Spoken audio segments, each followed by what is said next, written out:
Welcome to Lynn Imaging's How-To video series. Today, we're learning how to load paper on the HP DesignJet XT950. To begin, open up the cover on the top of the machine.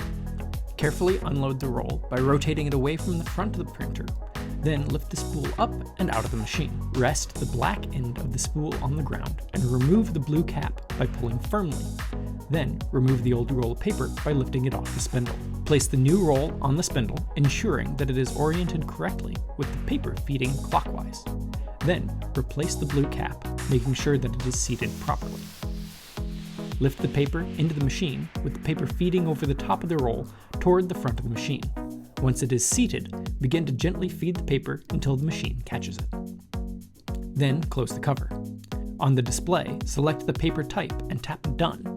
The machine will run through its processes and give you the all clear. To change the paper in the small format tray, first lift up the guide and pull the tray out by its handle. Remove the old paper and replace it, using the blue tabs to adjust the guides. Once seated, close the drawer and lower the guide. On the display, make sure the paper size and type is correct, then hit OK. With that, we've learned how to load paper on the HP DesignJet XT950.